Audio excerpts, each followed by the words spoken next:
All right. Yes. Yes. Oh, man. I am very, very excited. I've been looking forward to this all day. I'm having a threesome here. God damn it. I have a threesome here. I got Corey, a.k.a. the Red Sea, Arizona Cardinals superfan, and I have Alex, the 35-year-old freshman living in a college dorm, forced to hook up with college girls, the Patriots superfan. And it's kind of weird because I don't know what it's like, guys. Maybe you guys can tell me what it's like to be a fan of a winning team. I mean, I wouldn't call us a winning team. We're 3-4. So yeah. We have there. You know what? Let's. I got one pride. He's the first one in the house. Hey, by the way, one pride. I am definitely going to watch Michigan State. I did watch Michigan. One pride. Do not let that Lions game go to your head. The Rams just didn't show up. Don't let it go to your head. Just get that out of your head now. I will say this. I don't know if it was you or Funk that talked about Hutchinson, the Michigan defensive end. I don't know if it's because he wears 97. Aiden Hutchinson? Yeah, that's what I'm thinking. Aiden Hutchinson. Yeah. He's not bad. He was. I get the wrong name already 1 minute into the show. Well, you said his last name right. I didn't ask him what give him half a point. Give him half a point. Yeah, you have credit. Half credit. This is, by the way, so just so you know, Funk, Alex has to do this on a regular basis. It's really hard when you have those freshman, sophomore girls, so, I mean, he's suffering for us. So I'm good that he takes time out of his schedule to join us. Don't get it twisted, you listen here, you, all right? First of all, I'm not 35. I'm 20. I am a sophomore in college. And I do not have a girlfriend, nor do I talk to other women. And if you're into dudes, that's I'm okay. We support all lifestyles here. It's just about football. So that's all we have to talk about. Alex, if we were on a lot less PG stream, you would have gotten roasted so badly right there. Oh yeah, I know. Hey, but let's just break this down here. I want to start off with Alex here. You had a great win against the Jets, and before people wanted to say, "Hey, look, it's just the Jets." The Jets defense actually wasn't playing that bad. I know you're only 3-4, but the way football's going, it's a crazy wild year. Let's just start with this. After the big win, how do Patriots fans feel? Do you have a chance for a wild card? It's an interesting question because I feel like we have the potential right now. Realistically speaking, we should not be as bad as we are. One pride, fuck you. I saw that. Fuck you. All right. But it really depends on the streak that we go on here because I remember I was reading an article on Twitter and someone was talking about the Patriots have a chance to go on a 6-game win streak, but they also have a chance to lose all 6 games as well. So I really think it depends on how we do the rest of the season. I know we're interested in Allen Robinson, which I'm very excited about. Allen Robinson definitely does not want to be in Chicago. They're going to. I don't blame him. It's been made official. They're shopping before the trade deadline. So hopefully. And the Saints just traded for Mark Ingram back, I believe. Yeah. You know what? I should have started off the show. I have not been able to find the trade compensation. I haven't either. I don't know either. I just saw it on my ESPN Fantasy because I was moving around my running backs because Nick Chubb's still not back. And now Mark Ingram's probably not playing. So, woohoo. Well, I think it's a great trade for both teams. Houston has a lot of running backs, and Mark Ingram and Alvin Kamara are very close friends, and they're a perfect complement with each other. I was watching Monday Night Football, and Alvin Kamara has a lot more carries than he's used to. So getting Mark Ingram in there, I think is a great move. But Ingram's a shell of himself. That's the thing. Well, in Houston, he's getting a lot of carries, and that's really all the Saints need is somebody to go between the tackles, get carries, because Alvin Kamara is best used in space, and they used him way too much between the tackles. So I think it's a great trade, but what do you guys think? I think it's a good trade also. I mean, considering Alvin Kamara is more of I'm not going to say receiving back, but he's a dual threat running back. I feel like adding Mark Ingram, considering you don't have like a competent backup to him, is definitely more. See, this is where we could use Jeff, but he's at a Celtics game. which makes no sense considering he's a Mavericks fan. But whatever, it's not my place to say anything. We're in New England, whatever. We don't make sense up here. Well, I'll tell you what, the AFC is really interesting. Actually, you know, that article that you brought up, though, I mean, way to take a stand. You can win 6 straight or lose 6 straight. I'll tell you right now, if the Patriots do find their way into the playoffs, they'll have to do with Mac Jones getting markedly better week after week. I think the defense could still be a top 10 unit. Nobody wants to play New England in the playoffs if Mac Jones can figure a way to get it, you know, get everything put together. We'll go ahead and shift gears here. Funk's going ahead and he's going to talk a little trash to Denver Gator. By the way, Denver Gator, welcome, brother. What's going on, bud? What's wrong with your squad? With the Denver Broncos, all for my opinion, I think that somebody is on the chopping block. Funk, I don't think you really can say anything when your team doesn't have a win. Yeah, you of all people should not be talking about asking what's wrong. What's wrong with your squad? I thought you were gonna have 10 wins. What happened to that? Let's talk about that real quick. But you know, I will say this one, Pride. You're going to win a game. Okay, you guys are definitely not going 0-17. I think Philly, when it comes down to it, has a better overall team. But you have a chance. I mean, you really have a chance. You're going to win a game sometime this year, and I love the fact that you're playing hard. I mean, Philly overall has a better team, but Philly's coaching staff is mentally they make disabled. some very questionable decisions every game. So I think you have a chance. I wouldn't be putting action on it, but you definitely have a chance. Definitely have a chance, and I'm very excited. I am going to watch.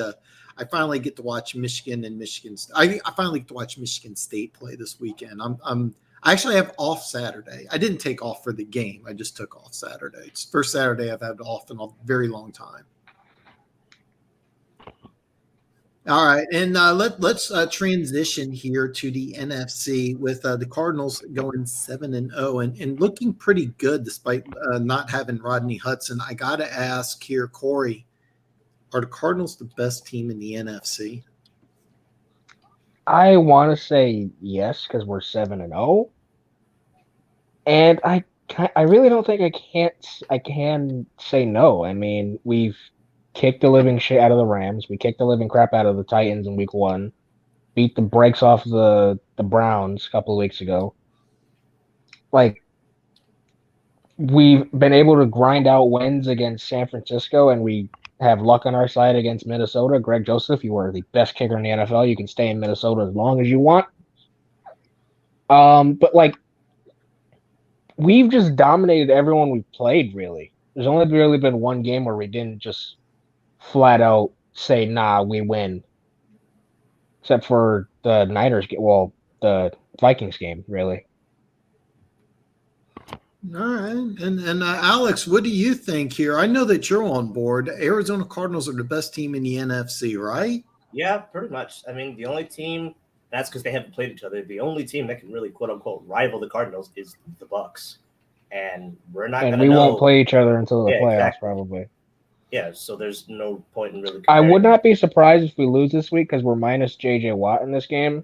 Yeah, but they're minus their best receiver. So they're minus their best, 15 receivers. Exactly. But anyway, so the leadership that J.J. Watt has brought to our team this year is just so stupidly valuable. I could honestly see us losing this game. But Chandler Jones is coming back versus some backup tackles. So that should be good. Well, we're definitely going to talk a lot about Thursday Night Football. It's really a great game. It's one of the only times I can actually watch the game on my TV. It's almost as good as the Monday night game between the Chiefs and the Giants. It's almost that good. I swear to God, if you lose to the Giants, you will be roasted off your own show on Wednesday. You know what? We got Music City guys in the house, and we definitely want to hear from you. And you just gonna change the subject entirely. You're just gonna glance. Nah.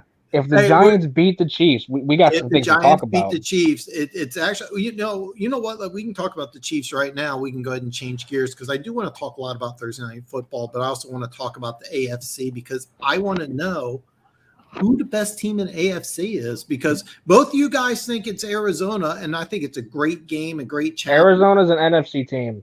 In case you were wondering, I got it mixed up here, but Arizona, you guys both said that Arizona's the best team in the NFC. Yes. Yes. All right. And they got a great challenge. I think if they beat Green Bay, there's no doubt. I personally, I'm going to go on a different route. I still think Tampa Bay is the best team in the NFC, and even though Arizona could get that 1 seed, I think if these two teams play in the playoffs, I would lean towards Tampa Bay. I think in terms of longevity, the Bucs have a better team just because their team is much younger than the Cardinals team. Because like this is no disrespect to you. Like, okay, think about it. Defensive line. All right, you have 33-year-old, I think 33 or 32-year-old J.J. Watt, 31-year-old Chandler Jones. Then you have Robert Alford on the defensive side of the ball and DBs. Let's see. You also have Robert Alford is our oldest defensive back because Buda Baker is only 25. If you're talking DBs, like Tampa Bay has far younger DBs. Like it's blatantly obvious. Besides Richard Sherman, that's because Richard Sherman is irrelevant and doesn't really matter anymore. We have Marco Wilson, Byron Murphy, Jalen Thompson, and Buda Baker, all under 25 or under. I think we have one guy over 30, and that's Robert Alford, who's not even starting. Yeah, I just think Tampa Bay is just built better for longevity. That's just me. Well, it's kind of interesting because if you look at the NFC, you got Dallas at 5-1. Dallas is overrated. Move on. You also have the Rams at 6-1, and it seems I think we're all in agreement here that the top 2 teams, despite records, are Arizona and the Rams, and we haven't even mentioned Green Bay 6-1. I mean, they have a chance with a win tomorrow. They'll go to 7-1. They will have the 1 seed. Where Arizona, if they win, they'll have 2 games up on Green Bay. They still have to play the Rams, but I mean, it just kind of elevates them to another level. It's kind of ironic because Green Bay and Dallas, they can lose a couple of games. They're probably going to win the division.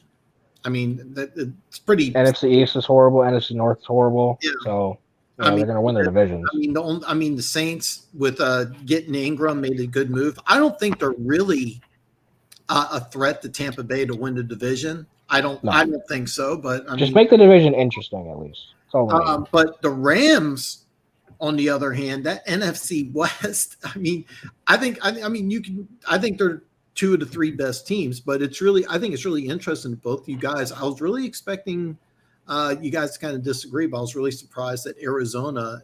Like I said last time, this is like the one thing we'll actually agree on because it's common sense and it logically makes sense. It does. Like it's not like the Cardinals were the Steelers last year and they played shitty teams for half the season. Yeah, we played good teams. We're not the last year Steelers who played absolutely nobody. Some have beaten the brakes off of them. So you can't really argue about – I mean, granted, you could argue because people are petty like that about who the best team of the NFC is. But in terms of, like, at least in my personal opinion, the Cardinals have by far been the best team in the NFC. They've been extremely impressive. I mean, the sound bit that J.J. Watt had against the Browns went viral for a reason. It was just maybe we're effing better. And, I mean, because it's that true. This team is just – maybe we're just a little bit fucking better. Well, yeah. That's the exact words.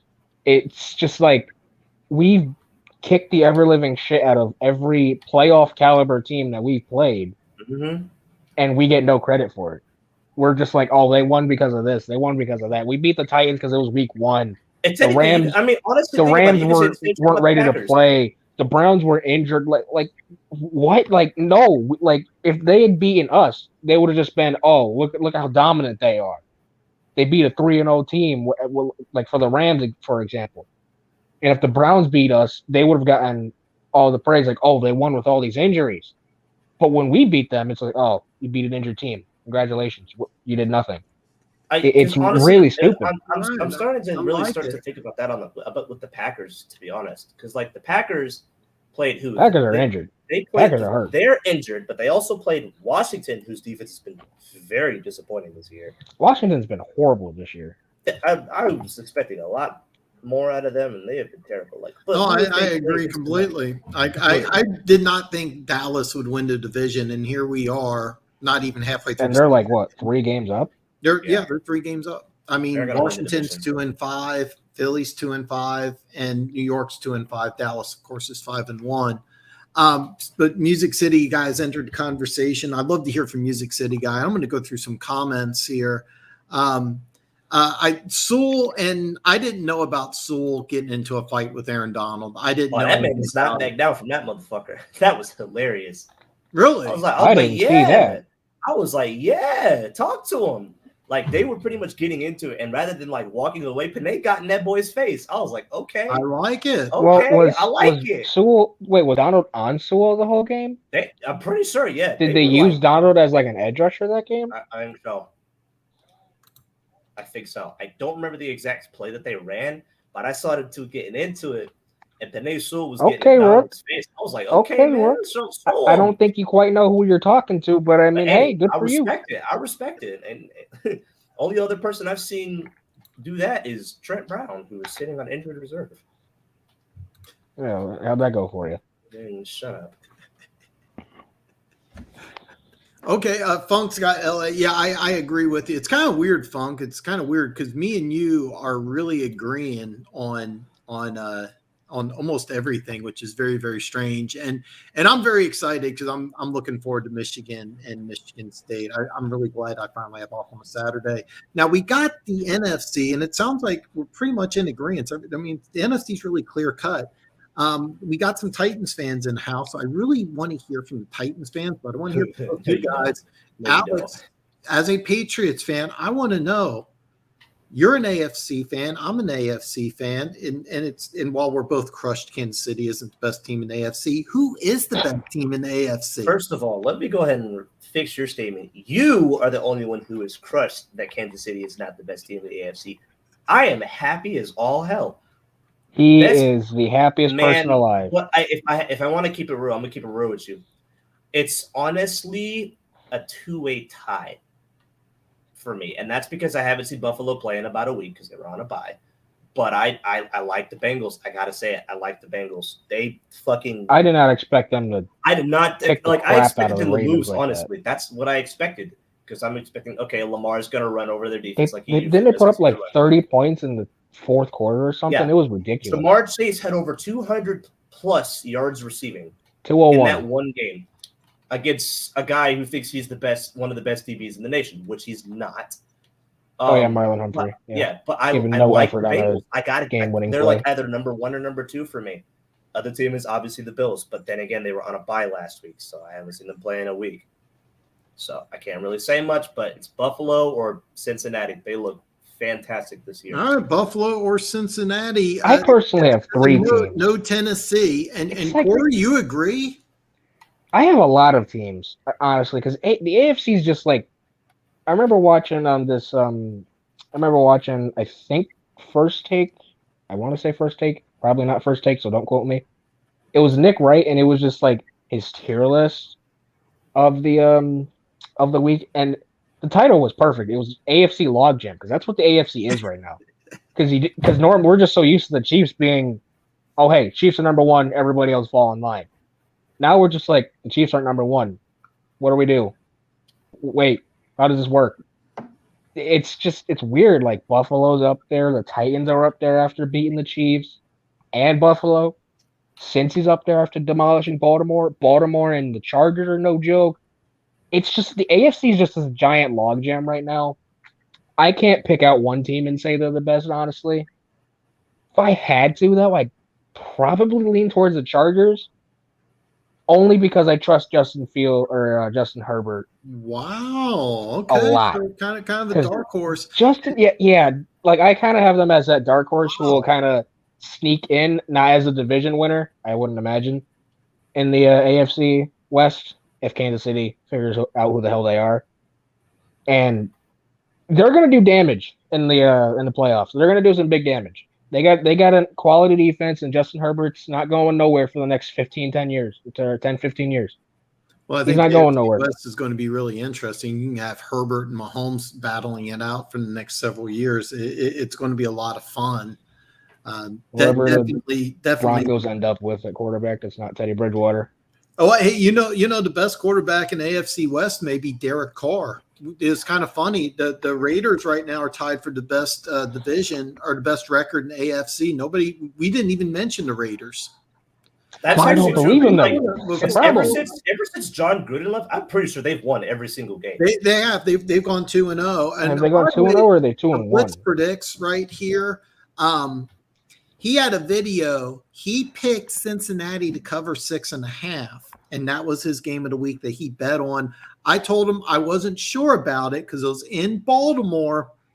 I thought Baltimore was a better team. The Blitz predicts. I'm going to try to work something out with you. Have you come on the show and give your predictions because my predictions have been very bad. A lot of Chiefs fans here to Blitz predicts. Mostly we're all Chiefs fans here, so we're kind of crushed right now. But I do agree with you guys that the AFC is a complete logjam. Why isn't I want to hear from you guys. So Tennessee doesn't have a defense. Why isn't Tennessee widely considered the best team in the AFC? I mean, they held the Kansas City. I need to see them consistently. I need to see it. You can't beat Buffalo and the Chiefs in consecutive weeks, but also have a loss to the Jets. You can't do that. I need to trust. I want to see the situation where they lose Derrick Henry. That will confirm my. See, you saw that in week 1 because they had AJ Brown and Julio Jones against Arizona, but Derrick Henry was so ineffective in that game that he was basically not even there. I feel and like they look horrible. That team, quote unquote, looks good because Derrick Henry is on the team. Like, think about it. If they don't have Derrick Henry, what's their record right now? Be realistic. What's their record right now? They don't have Derrick Henry. I'm not really sure, but you got to admit AJ Brown and Julio Jones are solid receivers, and Tannehill's not playing bad.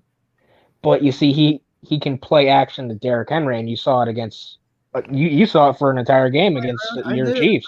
I did. You got 15 people in the box. People are running wide open because they got one-on-one matchups down the field. Exactly. And with AJ Brown and Julio Jones, you're going to win one-on-one matchups a lot. Well, I mean, you guys. He's such a problem.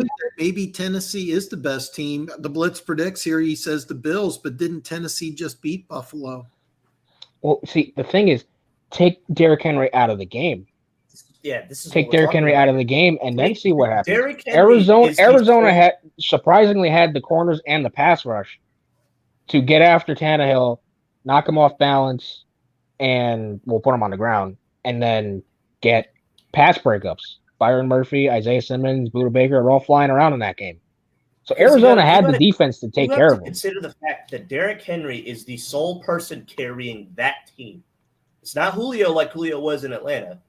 I ain't heard shit about Julio. I'm not trying to be disrespectful. I ain't heard shit about Julio. He had that great catch against Buffalo, though. He had a fantastic catch against Buffalo. But like, what else have you heard from him besides that catch in Buffalo all season?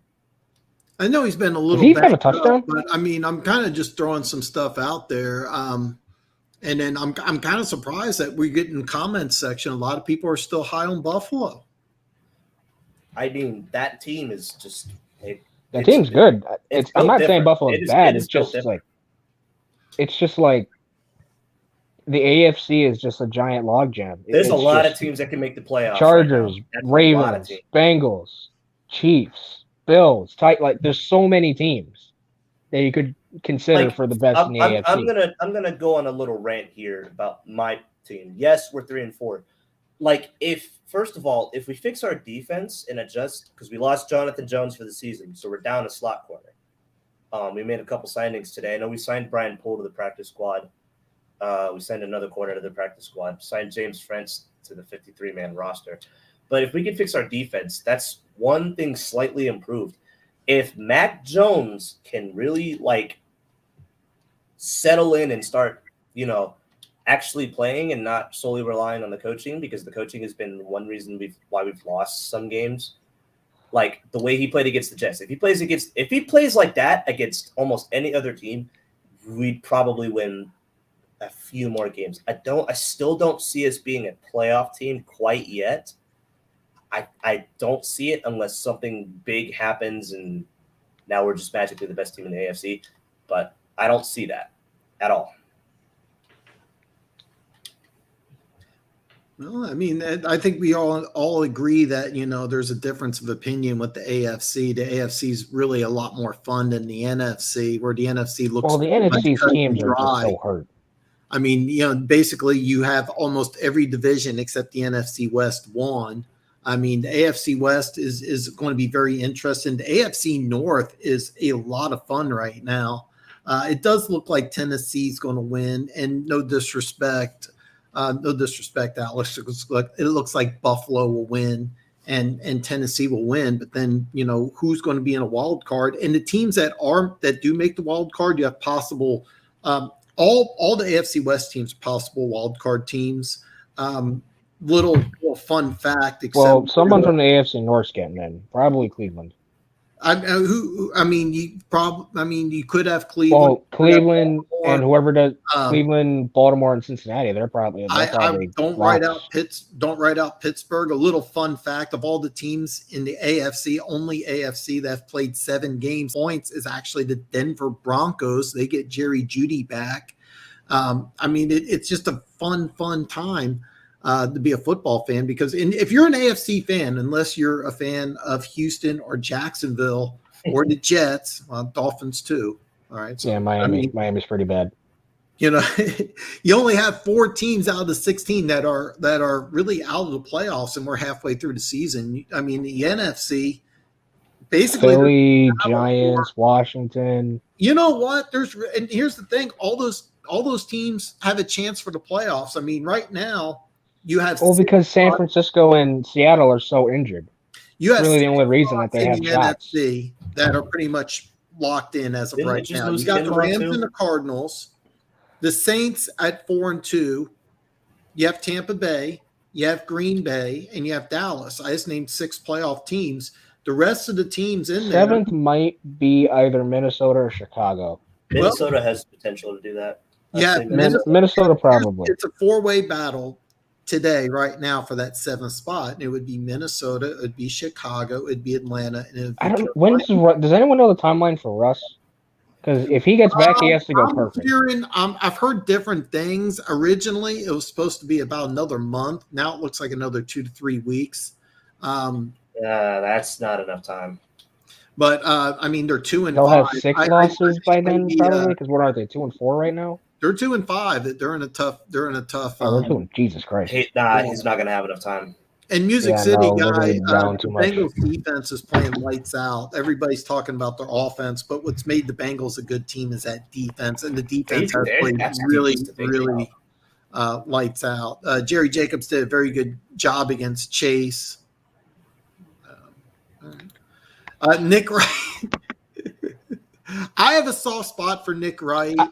He started out here in Kansas City on a local sports talk, and he had a thing in 2012 called Suck for Luck. He begged the Chiefs. No, it was 2011. He begged the Chiefs to go winless so he could get Andrew Luck. And I blasted him for being an idiot, but it turned out to be not a bad thing. So I have a soft spot for Nick Wright because he actually responded to some of my stuff on social media. Now, of course, he wouldn't because he's a nationwide guy, but I got a soft spot for him growing up here in Kansas City. Pretty cool guy. We can't stop a nosebleed on defense, but I'm hoping AR-15. He's referring to the Florida Gators. Good luck this week against, I think, the best team. We played Georgia. We played Georgia. It's going to hurt. I think it's hands down the best team in college football is Georgia. It's a little crazy since he's the best team in the AFC. You can argue that. I mean, you can argue. Well, record-wise, they are, yes. Several different teams, but I mean, Cincinnati can argue that they're the best team in the AFC. I would have told you it was Baltimore. They have to figure out their offensive line situation. One Pride, he will tell you it's the Bills. The AFC is a lot of fun. Do we take Chargers over Raiders? Carr over Herbert? Can the Chiefs get? These are all good questions, man. I'll tell you this, and I am a homer. Obviously. But if is your last name Simpson? Around, I might be. I will tell you this: if the Chiefs turn things around, nobody wants to play Kansas City in the playoffs. Nobody ever wants to play Kansas City in general because they have to worry about Patrick Mahomes and his wife and his stupid brother. Is it a mistake that's the problem? The Dolphins to trade for Watson? I don't think they really want to. We talked about it last week because it looked like a two-way trade. No. Actually, I thought the trade has been agreed upon. Yeah, that's apparently. I saw that the other day. They have a trade. There's a lot of things coming out in social media. I'll be honest with Alex, you want I to send don't that to think the group chat? Dolphins want Yeah, to. I can I don't send know. to the group chat. I know there's stuff on like JPA. I know I'm pretty there was sure. talk about Carolina trying to make a move. Well, Carolina they're out of the came running. out and said they're out. So basically what happened was Desean Watson only signed his no trade clause to the Dolphins. So he's going to go to the Dolphins. It is going to happen. Okay. I was not aware of that. That's awesome. That's why we have you guys on here. It sucks that the Packers have COVID issues on top of a Thursday game, which sucks to a big game like this should be on Sunday. This is going to be a great game. I have action on this game, Amazement. I actually have a bet already placed. We will get into that later. We haven't spent a lot of time talking about Thursday Night Football, but I want to bring up this game quite a bit because let me. I'm here, so yeah, we will definitely bring up my game. Okay, let's do this. Let's go on the flip side here. Is that the post, Alex? I'm not. Yeah, I'm sending both the posts. The one regarding the Panthers not being in, and the one Dolphins being definitely. Okay. All right. Well, I will say this: if this trade does happen, we're going to spend a lot of time talking about it. But let's do this. Alex will not be happy, but no, of course not. Let's do this for Thursday Night Football. Hypothetically, just purely hypothetical. Let's say Green Bay wins. Does Green Bay become the top dog in the NFC, or is it just Arizona having a flat game? I don't know. It depends. It depends how we play. It really depends how we play. Honestly, I think if Green Bay blows us out, then probably because they're minus their only offensive weapon that's worth half a damn because he has more than double the targets of the next closest guy on their team.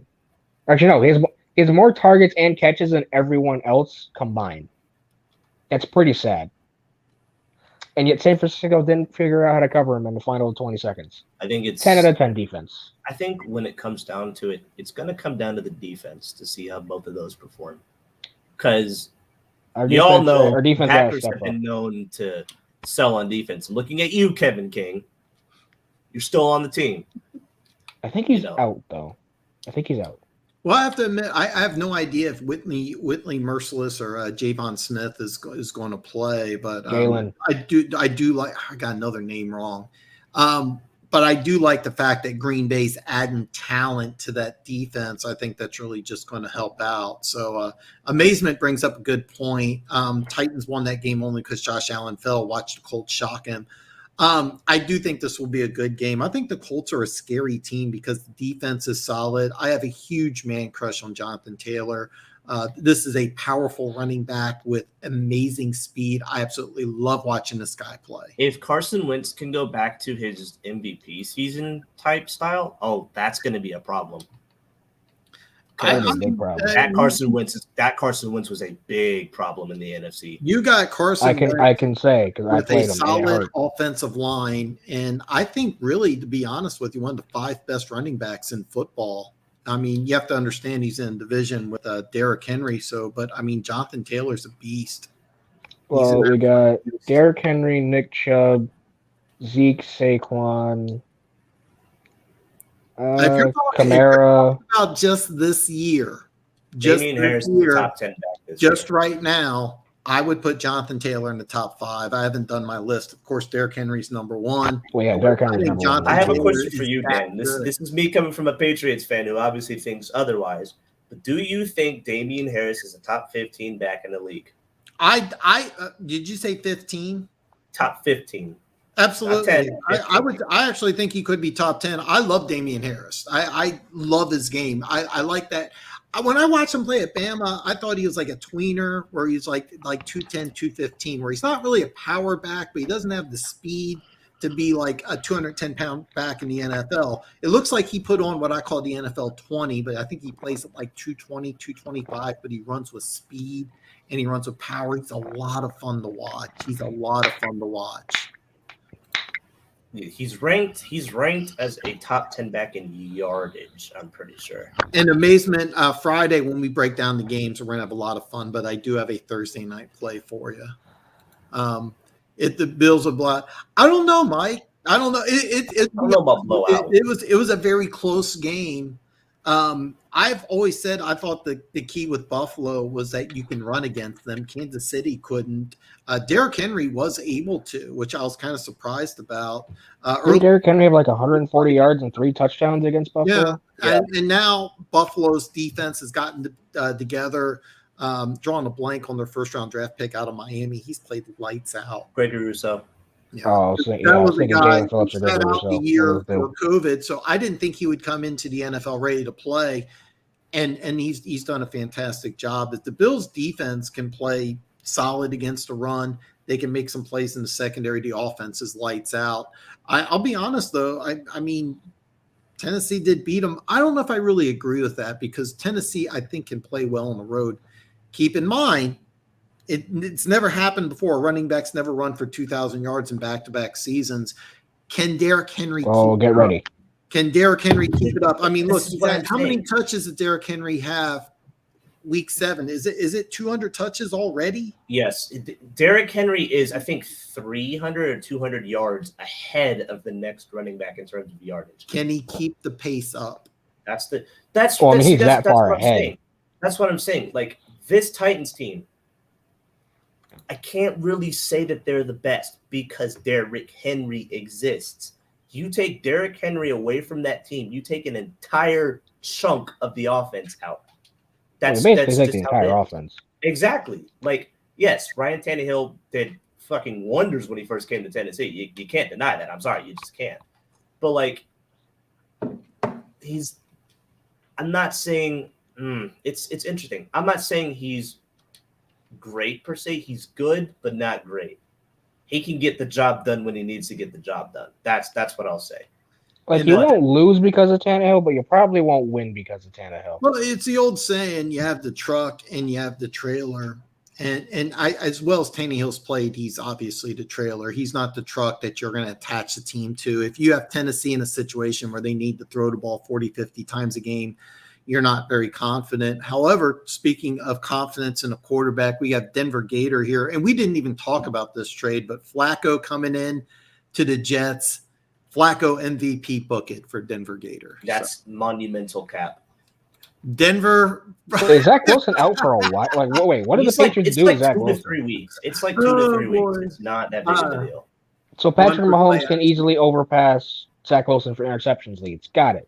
Yeah. It is a mistake for the. This is interesting. Hey, let's hear. Is a mistake for Miami to trade for Watson? Why is it a mistake though? Like, I do need to hear this explanation. Pending legal situation, I would imagine. I would imagine that as well. On field is not even on the field. You're getting a steal no matter what you give up. Yeah, is this like an on field thing or is this off the field is a question? That's off the field, he might not even play.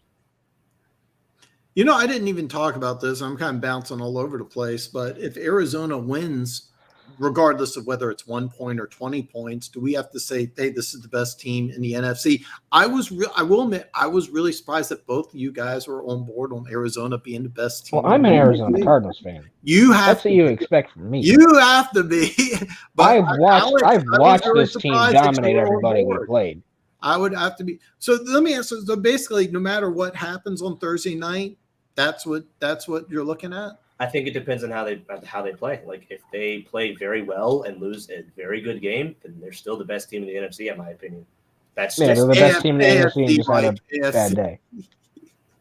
Mike's already got the Bucks in the Super Bowl, so we'll meet them hopefully in State Farm Stadium in the championship game. Playoff Tom comes out to play this year because he definitely didn't come to play in his last season in New England. Fuck you, Tom. Piece of shit. That was Tennessee. That was Tennessee's fun time. Oh yeah. And Mike, you're 100% correct. Not only is there D awesome, good offensive line, some good running backs, talent at receiver. I mean, is it? I don't talk a lot of college football, and I don't watch a ton. No, that's not the problem. That's not the problem. The way you worded that is the problem. Yeah. Listen, let me ask you this here. We'll switch gears here. Just go to college just for a second. Is Georgia hands down the best team in college football? Yes. Easy, not even close. They would slaughter Bama if they played Bama. Well, they probably will. I will admit something though, that quarterback that just started playing at Miami, that's a future NFL quarterback, and they haven't had one in about 20 years. Yeah, well, Georgia has like 5 first-round picks on their defense, so I don't care. They're loaded. Oh, that God. defense is Amazement. dumb. Yes, I actually miss this because I remember in the 90s when these two teams would play, it was must-see TV because you would watch at least, a dozen future first-round picks. Not anymore. Not anymore. Dan, not only we have a good running back, MSU has 3 good receivers, and our quarterback is an Alex Smith clone.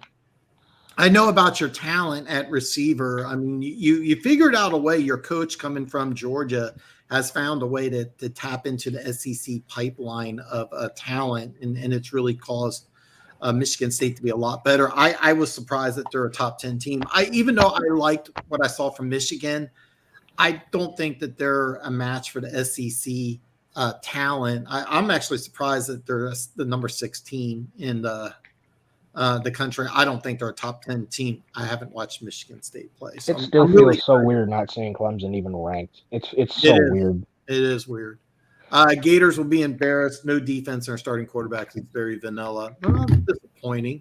That is disappointing. Well, Emory Jones is not good. Georgia is very good, though. I mean, there's no shame in losing to Georgia, which is, I think, easily the best team in college football. We've lost to Kentucky and LSU. Southern Miss is joining the Sun Belt Conference. Really? Uh-huh. Wow. UAB. There's a lot of. I saw the other day. There's a lot of college teams that just joined. I think the ACC, something like that. Yeah. It's like UAB, a couple other schools. UAB was the biggest one that I recognized. And Funk, if you remember during draft time, I wanted Swift in a Chiefs uniform. Instead, we took CEH, and as of this year, it's not working out. But Swift in Kansas City would be. Really, I think really Jameis awesome. Winston experiment is working, considering the Saints are not the worst team in their division. And Jameis doesn't have 40 picks by now. No, he doesn't. He's actually doing quite well. You know what? Let's actually they got a catch, man. Is Jameis Winston the long-term answer for the Saints, or are they going to a primary running game? They just made the trade for Ingram. Are they going to look for a new quarterback in the offseason? That's interesting. It's a good question. I think they'll keep Jameis for another year if he continues to play this good. Because he ain't that old. He's like what, for 20? Jameis? Well, he was drafted with Mariota. And 2015 was his rookie year, so he's not old. No, he's not that old. You could keep him for two more years probably, then draft a quarterback or draft a quarterback. I mean, granted, a young quarterback learning from Jameis Winston probably not the best thing in the world. But exactly. This is why you drafted him the year before you let him go. I was going to say amazement. I mean, this quarterback class is so bad. So I mean, we talked about that briefly. I still don't know the trade compensation if somebody wants to chime in. I know Ingram's in New Orleans. I don't know what Houston got back for him. We talked about this for the Saints. I actually think it's a great move for Houston. They're just acquiring draft picks after draft picks. I mean, it looks like they're just going to blow up the roster with young talent. I mean, they're about to get like 70 draft picks from Miami in a couple of days. It looks like it's going to be awesome. So, Houston's going to be dominating the draft this year. You're going to see there's a lot of teams. The draft is a lot of young college players going to have their dreams crushed because they hear their name announced to the Houston Texans. The Houston Texans select. The Houston Texans select. The Houston Texans select. Just like God, you're gonna get that one college guy that answers the phone. It's like, yeah, I wish I didn't pick up this phone. It's like the one guy like back in like the old Cleveland days when Cleveland was the worst team in the NFL, which is fairly recent. But it's like the guy is like, I don't want to go to Cleveland, bro. Don't pick me, please. And then he goes to Cleveland. It's just like, well, I remember that destroying video. Like the guy who gets drafted by Cleveland, like I don't want to go there. We're going to Cleveland. No, starts crying. Oh my God. Oh, that was funny. No, and we kind of talked about this. As of right now, the Saints are 4-2. If the playoffs were to start, I mean, they're going to travel. The way it looks like it would work is that the Saints would be they would be the 6th seed, so they would. I just saw the standing. I just saw the playoff picture the other day. Just saw the playoff picture yesterday. Well, division winners: Arizona, It would be Arizona. It would be Tampa Bay. Green Bay, Or Tampa Bay, they would Dallas. play I either think New Dallas Orleans or goes to Green Dallas. Bay. Yeah, I think New Orleans goes to Dallas. And that would be a fun game. That would be a fun game. I mean, all the playoff games. But the thing is about Winston is that I think he's playing well. I don't think that Peyton wants to keep him long term. I think he's a 1-year rental. His contract, if I believe, is up after the year's over, and I think the Saints will go in another direction. You could look at the draft. There could be a free agent available. There could be a possible trade. You never know. With the Saints' salary cap situation, I think that they'll look for a quarterback. And that's just my opinion. I mean, but this year's not the year. Just wait another year. Hey, we still got plenty of football left. I mean, Winston can keep improving and keep getting better. I give a lot of credit, to the Saints because they went from a passing team to a running team. I mean, they're 4-2. That's a damn good record. Who have they beaten besides Green Bay, though? The Saints, just Green I honestly Bay. don't know. I mean, Seattle's not a bad team. Seattle has 2 wins. Yeah, without Russell Wilson, I still don't think they're a bad team, even though they're 2-5. Their defense I don't know. Their defense is worse than Kansas City. Their defense is bad. I mean, the Saints. I think the Saints got a solid team. I really do. But that whole NFC South, except you have a 4-2 team, a 3-3 team, and a 3-4 team. And with Carolina, Gilmore's going to get healthy. I think Gilmore can play in the next game. I could be wrong about that. C.J. Henderson's going to keep getting better.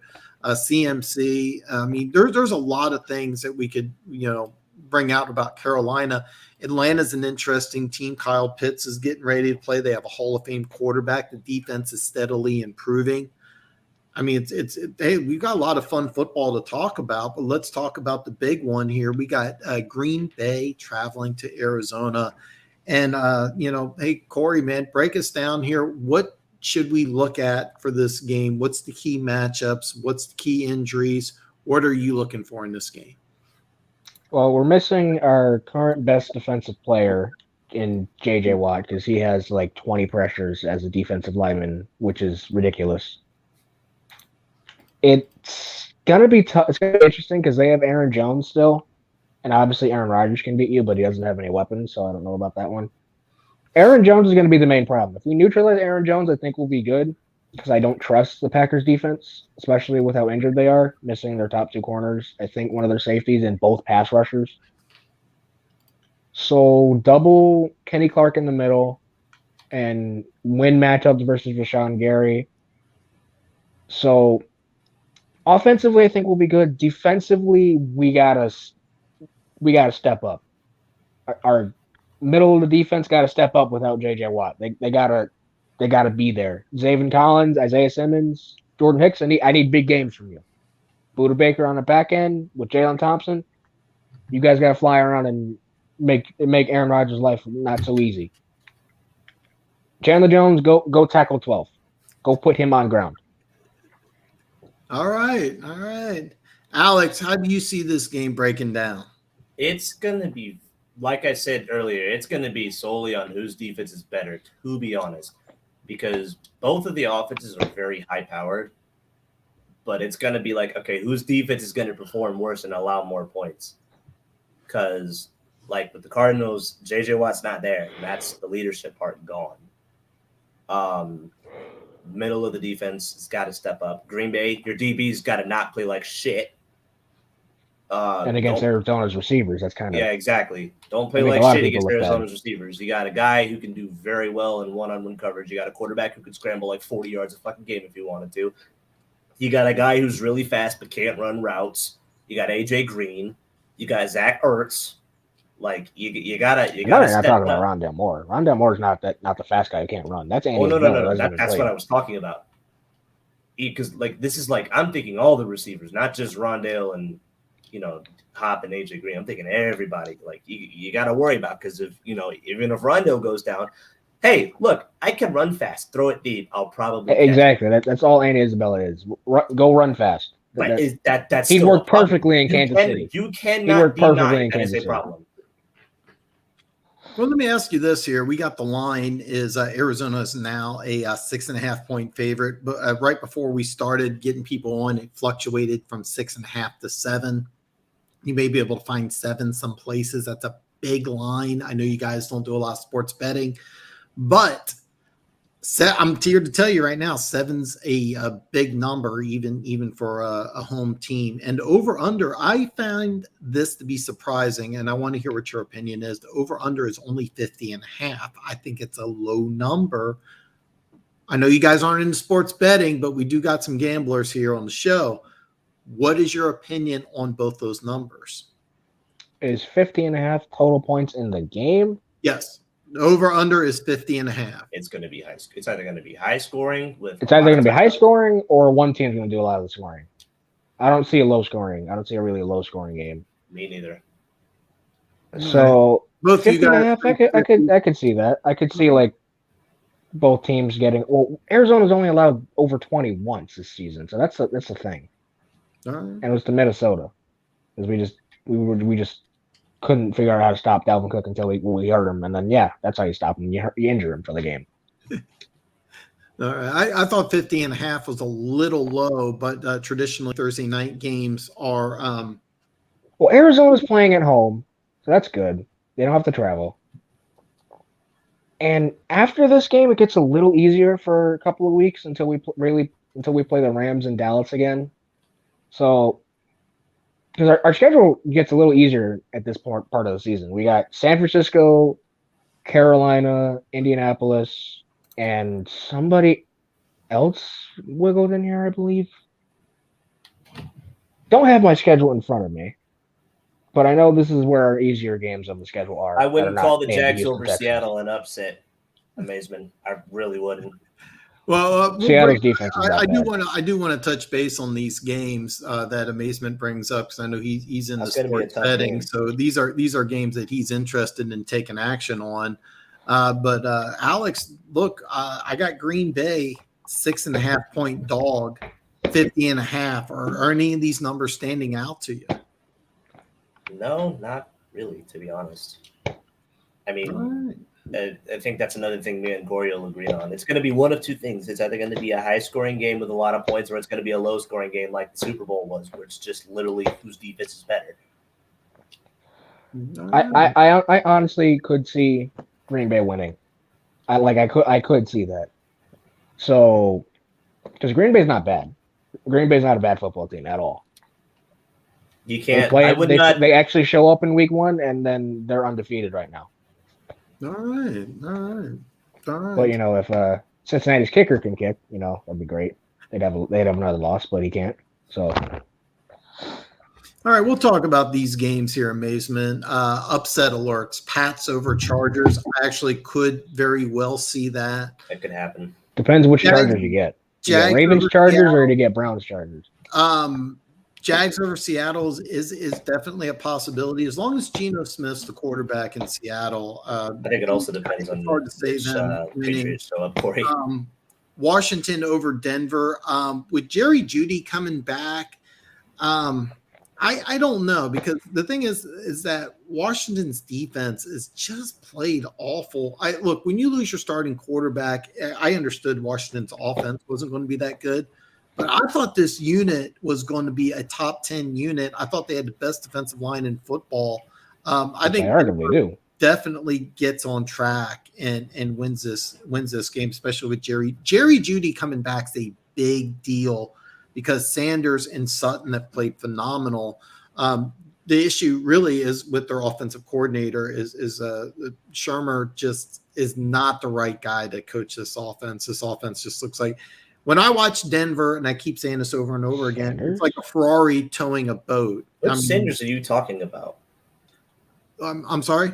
You said Sanders, but Emmanuel Sanders is on the Bills. So who's Sanders? Did I say Sanders? I thought I said Sutton, and then you said Sutton. Sanders. You said Sutton. Tim Sanders. No, Tim Sanders. Oh, yeah, he's a guy who came out of nowhere who's been playing. You mean Tim Patrick? Tim Patrick? Yeah. Oh, God. Not even close to Sanders. I'm not even close. Okay, it's 54 minutes in, and I got multiple names wrong. Luckily, you guys know who I'm talking about. So anyway, they got 2 big wide receivers on the outside. At least the first name was correct. The last name was nowhere near. I was way off. But we do got Jerry Jeudy coming back. Basically, Washington over Denver. I don't see that. Lions over Eagles is a possibility, and I do like the Vikings over the Cowboys. I'm not sold on Dallas. And Minnesota's a team that could get really hot. They could get really, really hot.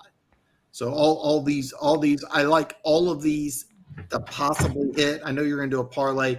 I would pass on Washington over Denver. Did I see future Lion Kayvon Thibodeau dominate? Yes, I did. Kayvon Thibodeau is just different. Like he's so far above everybody else in this class. It's honestly disrespectful. He's unless there's some sort of injury or he kills a baby or rapes somebody, he's going to be the number 1 player in the draft.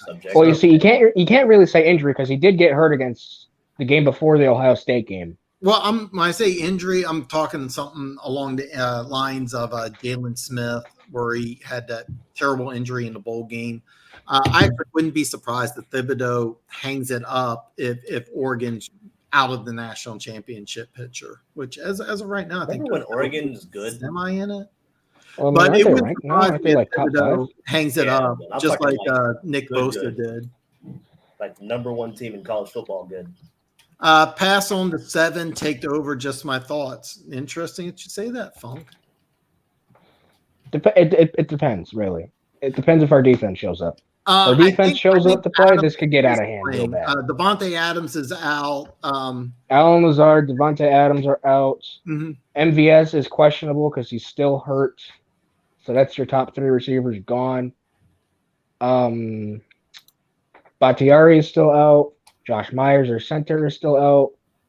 Jair Alexander, Kevin King are out. Preston Smith and Darius Smith are out. Yeah, that's basically half the Packers starters right there. There's a lot. Over It's Green bad. Bay plus 6.5, too much. It opened at 3, and then once the injury report came out, it's gone up to 6.5. Once Devontae came out, it was like we were up to -7. -6. It was bad. Yeah, Like you can 2.5 or 3 points by a receiver. If you go into the description, I have a link for my bookie. You can go ahead and take a look at it for yourself. It's right now at 6.5. Right before I started the show, it was actually at 7. It's dropped to 6.5. So you're going to see it fluctuate a little bit. If you're hardcore and you want to look around, you can probably get 7 somewhere. But it's a very big line for those of you that don't do sports betting. Especially on a Thursday night between an undefeated and a 1-loss team. This is a very big line. Very big line. Funk, they don't look that bad for an 0-7 team. No, they do not. Because the Eagles are favored, I guess that's technically an upset. You are right. I don't have Philly should not be favored in anything. I don't have the lines. Well, you know what? I can bring them up here. Hold on. They can go 2-15 for all I care. You don't want to use Miles Sanders and help people's fantasy teams? I don't care about you. And I'm a little surprised. Aaron Rodgers, the line on Aaron Rodgers passing yards is 259.5, which I thought was really low. Let me see here. The Lions are a 3-point dog at home. So I don't know what the rest of the Lions logic. Like, but this game you guys could win against Philly. Philly's bad. Philly's horrible. Well, that's going to be an interesting game. And Tennessee, we talked about it earlier, and I wanted to get more input from Titans fans, but are you the best team in the AFC now? There are a lot of we kind of agree that the AFC is kind of a log jam. Nobody really knows who's the best team in the AFC. No, I'm fucking over this guy's comment. Or is it Buffalo? I'm sorry? I'm fucking over this guy's comment. Titans logic, no. The Titans are not something wow. Derrick Henry is something serious. Get your statement right, bud. All right. To drop off out to Hamilton, there aren't any good safety. It's because there's I could easily see the Lions going in free agency. I mentioned before the Honey. Well, there's a lot of good safeties this year. It's just Kyle Hamilton's just that much better. Makes everyone else look bad. Wow, Funk, yeah. Tighten up, man. Is it though, Funk? Who else opposed to Hamilton's levels has been as productive? I know you do, and I think Hamilton will end up. I've seen almost every mock draft where he goes top 5. He deserves it.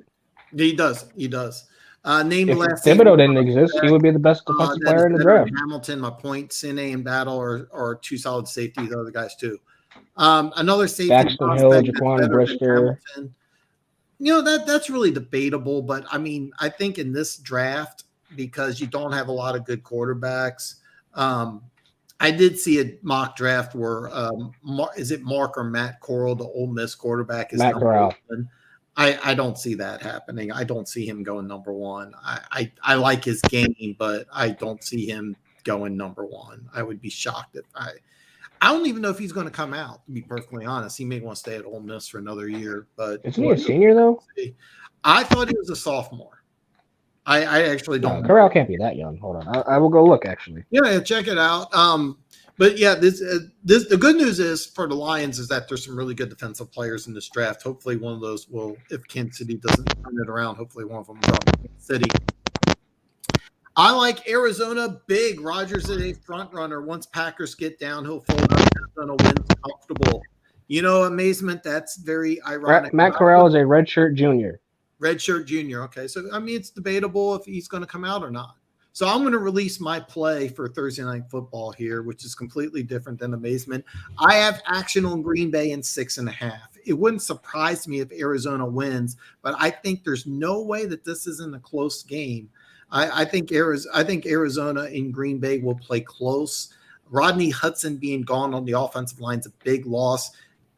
Corey said it himself that J.J. Watt's the best player on defense. I was very surprised to hear him say that, but Watt being out, Hudson being out. Hold on, I'll go look at the stats for J.J. Watt right now. You still got to deal with Aaron Rodgers and a defense, even though you got the defensive coordinator who's out. You have some new players, so there's a little uncertainty. I think this game stays within 6 either way. I get 6.5. I like the number. I like the big number, so I got action on the Packers. I'm halfway tempted to put action on Aaron Rodgers over 259.5. However, I have not hit a prop bet all year. So, okay, so total interior defensive line pressures for the entire. Oh my God. Okay, so everybody on Arizona, not named JJ, defensive line. So I'm assuming they don't mean Chandler Jones, Golden, Kennard, and Gardeck. Everyone from that defensive line has 17 pressures combined. All right. JJ Watt himself has 28.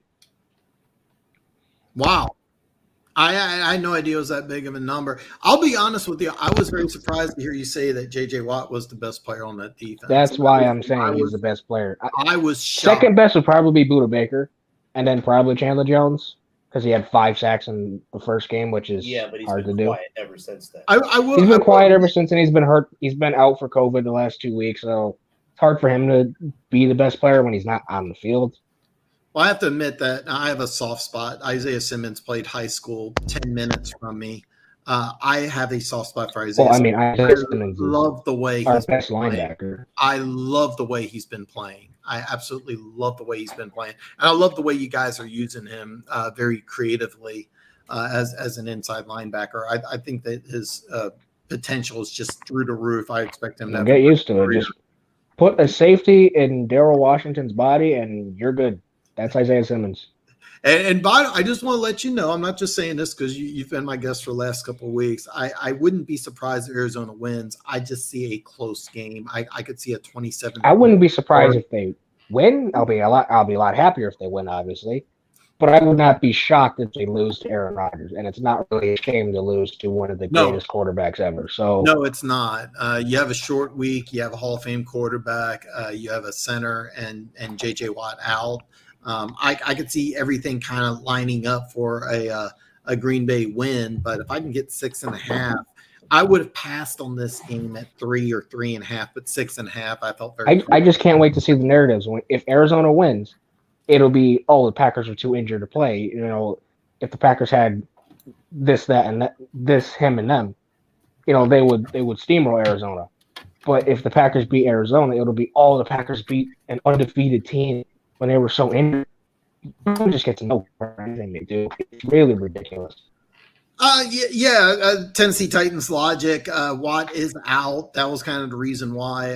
Like I said, 3.5. I would have passed on this game. 6.5 is a big number, a very big number. I think this is just going to be a great game. I don't think that this is going to be a game that is a blowout. Now, amazement, he's seeing Arizona big. I don't see that at all. I don't. I know Green Bay laid an egg the first week of the season, but they've played really, really well over. The only blemish really since that week 1 is Cincinnati, because kickers just did not know how to kick. And I mean, let's just say that same situation.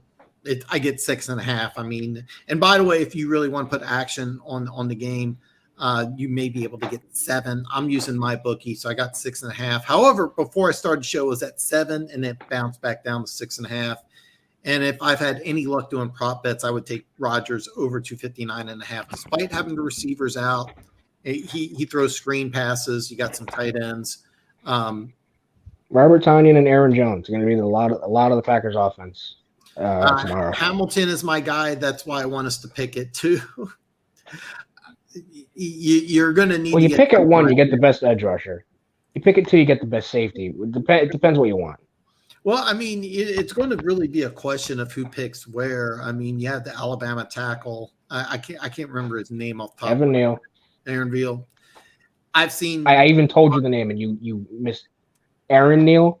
Neal. You said Aaron Neal. You said Aaron Neal. It's Evan Neal. Neal is the Alabama tackle, and then Veal is the Texas A&M defensive lineman, who's also Leal. Veal is nobody. Leal. Marvin Leal. Marvin Leal. All right. Well, Marvin Leal. All right, the Marvin Leal. So there we go. We got the name.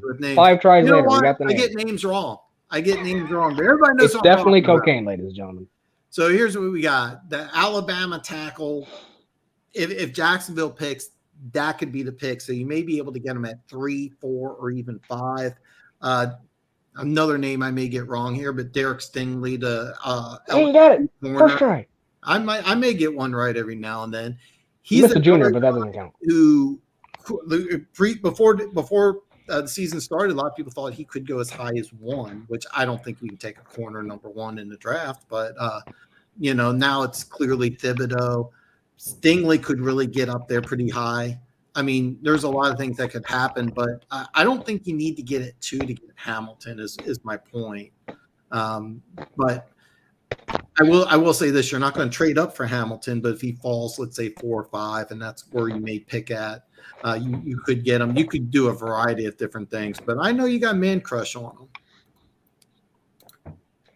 Honestly, I wouldn't be mad at. I'm going to assume you mean mad at 1 with him bouncing. No, Thibodeau's going 1 unless something dramatic happens. So, yeah, he would have to suck at the combine for him not to go 1. If he's smart, and I think he's a pretty bright guy. He's not going to do anything at the combine except answer questions. He's not going to do anything except talk to people, and then he'll produce at his pro day. Well, I mean, if he's smart, he'll be bad in the Detroit Lions war room, so he doesn't go to Detroit and he goes somewhere else. That'd be great. I'll be honest, One Pride. I don't think he's the athlete Simmons is, but he's a much better player. The tape's better.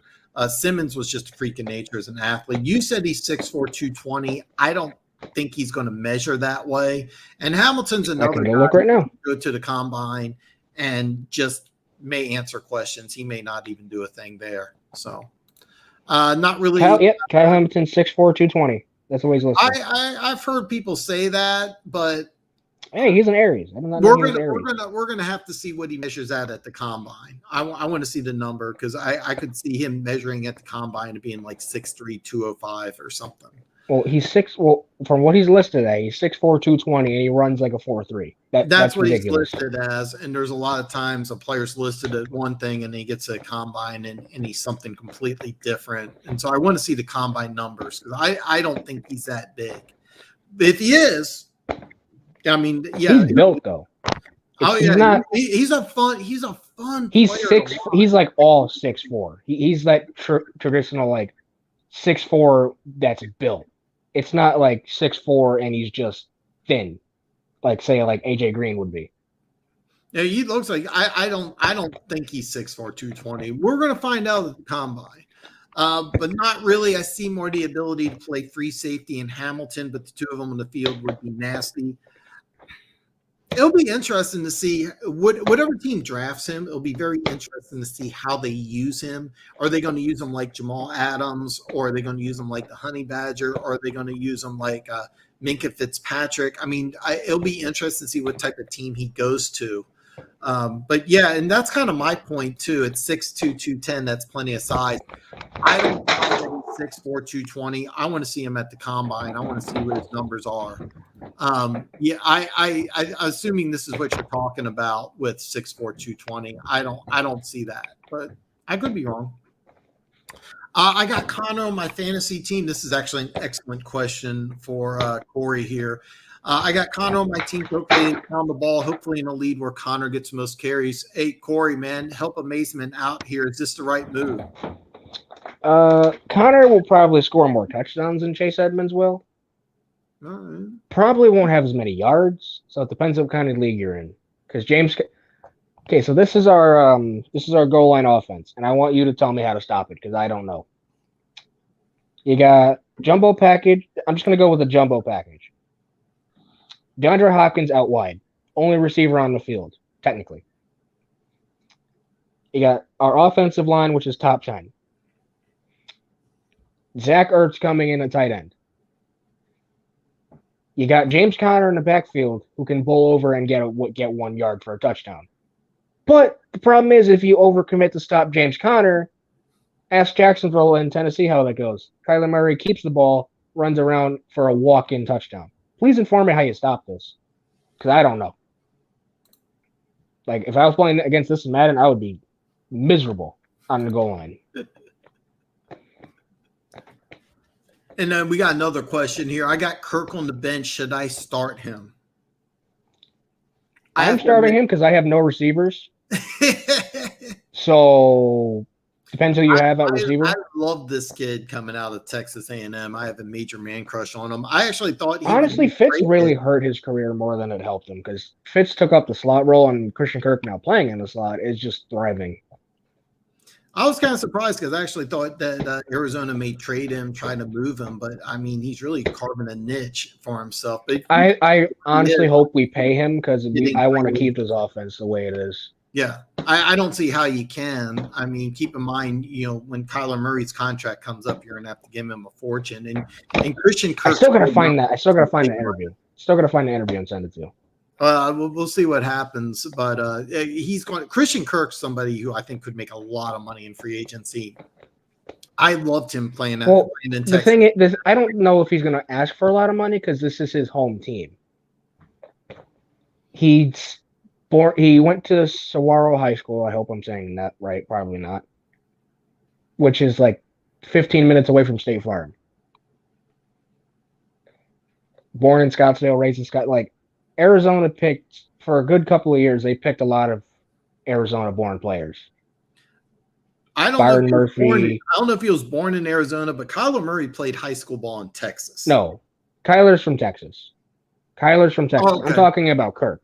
Oh, okay. Kirk and Byron are the two guys who I don't know if they're going to ask for a lot of money because they want to play for Arizona because that's their hometown team. Well, I don't know if they're going to ask for a lot of money. I do love Kirk's game. I had a huge man crush on him coming out of A&M. It was actually, a lot of people don't remember this, but Kyler Murray and Kirk were actually part of that recruiting class at A&M, but they're rotating. Kirk was Kyler Murray's first college touchdown pass. Really? I believe I knew they came in together, and then A&M just had a bunch of weird. I think Kyler was on the bench, which is why Kyler came in for, I think, the quarterback at the time.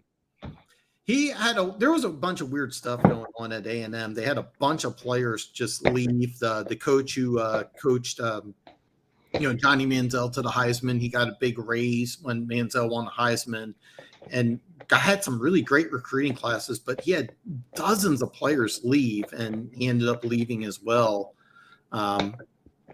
Then last I knew, he was at Arizona. Herm Edwards beat him by 70, and he was fired. So, yeah, Thibodeau's going number 1. So whoever picks number 1 will get Thibodeau. It'll be interesting. The only way Thibodeau doesn't go number 1 is if Jacksonville wants to tackle. It's the only way. I did see this. I liked it, but he may have gotten in trouble for it. Yeah, I got Murray. Oh, okay, you got 2 cards on the team. I think it's going to be a fun game. I do disagree. I think it's going to be a very close game. So, 3 cards total. Dan, what I think Hamilton measures out to. I think he's going to be close to 6'3", maybe under. I don't see 220 at all. I see somebody's about 210. It'll be interesting to see what he weighs at the combine, or if he even gets measured at the combine. Thibodeau should not do a damn thing at the combine to answer questions, and I would recommend Hamilton to do the same thing. 6'4", 220. I don't see that, but I mean, I've been wrong before, but to me, I think he's closer to 6'3". He looks like 210, 205. He doesn't look 220 to me, but I could be wrong. I want to see what he measures out. But I mean, if you're a top 5 player, the smart move is to just not do the drills, just answer questions. Well, okay, so you say that it doesn't look 220 on tape, which I can see with how he's built. But what if he does measure out that way and he's playing like that? Your opinion go up? Well, I think he's a top 5 coach, and yeah, it's Coach Sumlin. Coach, what do you mean? I couldn't remember him, but Cal Hamilton's I a think player. he's a top 5 player. I mean, if I was going to break down the players right now, I mean, you have Thibodeau 1, and you have Hamilton 2. Now, if you're a team, and whatever the Alabama's tackles is, if you're a team like, let's see, Jacksonville, and you want a left tackle, well, you have a guy. You're going to take the Alabama left tackle, whoever his name is. If you're a team that really needs a man corner, maybe you take Stingley. Like let's say, New England, they want to play a man defense. You may want to take Stingley over Hamilton. Oh, if New England's that high, Alex not going to be happy. No. I actually don't know if he's awake right now. He's muted off the conversation. He sent me a message saying that one of those college freshmen needed help, so he is now tutoring a college freshman. Wait. I was waiting for that. Now finished. And lucky for Alex, he finishes in under 3 minutes. So we're ready to go. So yes, it was. Yo, what in the 7 layers of shit are you talking about? And so Homeland is a 3-minute finisher. So we have that done. So we're talking about good 40 times to Homeland said, "Hold my beer. I'll show you fast." I mean, I did run a 4.5 in high school, so all right. Well, they listened. That was about 20 years ago. So I don't know what you can do now. More like 4. Not even. But as a 35-year-old college freshman, the Homeland struggles with living in a dorm. Why am I the only one getting disrespected here? What about the fucking resident dude over here to my right who can't even get a girl because he tries not to? Oh, wow. Oh, my God. We do give dating advice here on the show, and I will offer my dating advice. I've offered it before. Yeah, offer it to Red Sea. Let him get him a girl. Always call the girl baby, because if you call her the wrong name while doing it, she gets mad. Yeah, take notes, Corey. That is a very good note. Very good note. Hamilton should get measured due to high jump and the 40, and then just talk if he's confident in his 40. I'll be honest, Funk, I don't think he's going to do any of that. I love seeing the draft the combine. It's going to be a lot of fun because it's finally coming back. It's going to be great. But if I'm Hamilton, look, I got a top 5 pick locked up. I'm not doing a damn thing except talking to people. And then I wait for my pro day. So that's kind of the way I'm seeing it. I mean, because I most mock drafts have him as a top 5 pick. I mean, me personally, without doing a ton of extensive research, I got Thibodeau as 1, which is pretty universal. I got Hamilton as a solid 2, and I think the lowest, of course, that mock draft I saw where Coral is number 1, which I think is not going to happen. I'm still not convinced he's going to come out, but I mean, that's kind of depending on what's going on at Ole Miss and how much he wants to return next year. So this is a great question. And okay, Alex is muted. He has a girl coming back. So Corey, we'll start off with you. Any NFL trade deadline moves you guys think are coming? I hope we move on from Andy Isabella. Honestly, aside from that, I don't care. All right, fair enough. Desean Watson's going to get moved though. That's going to happen. Who is? Desean Watson. Deshaun Watson's getting moved. Is it happening before the NFL trade deadline? I would think so. Okay. No point in trading for him after the season. It's going to happen in the next couple of weeks. Days. The trade deadline is less than a week away. All right. So it's this November we got 6th, Watson, I think. So we got Watson being moved and Watson, Allen Robinson, and Andy Isabella. All right. Two I think, and one I really want. Two I think. All right, fair enough. Okay, Alex, I see you're still muted, so you still got the girl there. I'm still here. Okay, you're still here. Okay, Alex. Any NFL trade deadline moves you think are coming? Anything with your team, or what do you see? Is Watson going to Can I do wants? Can I do wants? Because I got a lot of wants. No, I'm kidding. I have like 2 wants. Well, I'll tell you what. How about before you can throw out some wants? Yeah. Realistic wants. Andy Isabella is actually very realistic. I could see Andy Isabella, Allen Robinson. Allen Robinson, I think, is very much possible. It is within our reach. Okay. It's just, is Bill Belichick going to make the move? That's the question. No. I definitely think we should pursue a corner because it's just a need. Like, we do not have any. Jalen Mills is not a corner. Now, let me ask you this: with Allen Robinson in a corner, do you actually see this happening? I see it as a possibility. I don't think it probably won't happen. One player that I do see as not being, not having him on the roster is N'Keal Harry. He won't be here by trade deadline. He's gone at this point. Like, I don't. Wow. All right. So the Patriots, you're expecting the Patriots to make some moves then? Yes. Okay, that's very interesting. I do agree with you that Allen Robinson would look a lot better in the Chiefs uniform, but I don't see the Chiefs making that. Now what? Now when in the 7 layers of shit that I say? Here's another thing: Desean Watson. Is he going to be moved in the next couple of days? Yes. Okay. All right. So amazement, that's kind of what we got here. We got 2 guys for Watson. I'm still not sure that he's going to move this year. Looks like some interesting trade possibilities. Allen Robinson going to the Patriots actually does make a lot of sense. Unfortunately, my Chiefs are salary cap strapped, so they can't make any moves. I think they're very interested in trying to pick up a defensive player or 2. One move we did that was not brought up, and I don't know due to an injury situation is God, I hope I get the name right here. I've been off on names, even worse than normal. Taylor Lewan, or is that the Tennessee Titans tackle? That is the Titans tackle. That's the Titans tackle. Okay. So Lions fans, help me out here. You're starting left tackle. If he comes back, if he's healthy, I see Taylor Decker. Taylor Decker. Okay, that's right. Right first name, wrong last. I could see him going to Pittsburgh. I think Pittsburgh really needs to make a move on the offensive line. That seems to make a lot of sense. You guys brought up, Sewell's playing really good on the left side. Steelers would be more than happy to move on from a pick. Remember, they gave up picks to get Fitzpatrick. They gave up first-round picks. You're not going to get a first-round pick, but you could probably get second or a third. And he would come right into Pittsburgh and start. I think that, depending on the injury situation, if he's not healthy, he can't pass the physical, they're not going to move him.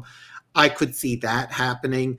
I'm not sold on Watson moving. Allen Robinson to New England does make a lot of sense. And I could see the Patriots giving up a lot of draft capital for that move.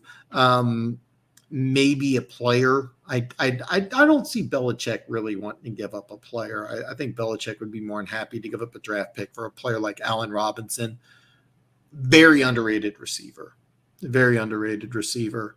On the flip side, does Chicago want to let go of a player when if they don't make the playoffs, they could have the general manager, they could have the coach, they could have major turnover. Do they want to make their team worse?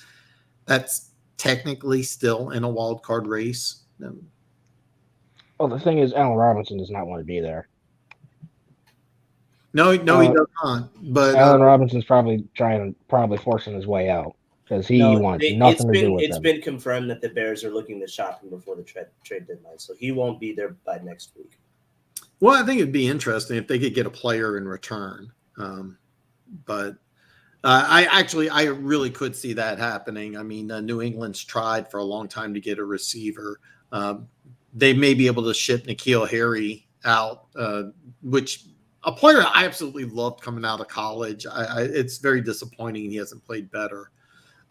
This is actually a great topic. I have not looked at the schedule, but I will say this: once the conference is still tough, even though Seattle and San Francisco have losing records, so that's going to be a big thing. And then keep in mind, Kyler Murray, when he got hurt last year, his play did go down without his best offensive lineman. Is going to cause some issues. But Corey, there. I mean, you have the schedule up. I can pull it up if you don't have it. I can just go into Rams again and Dallas, but we're seeing a very, very good schedule. Where is my schedule? That's not my schedule. That's my schedule.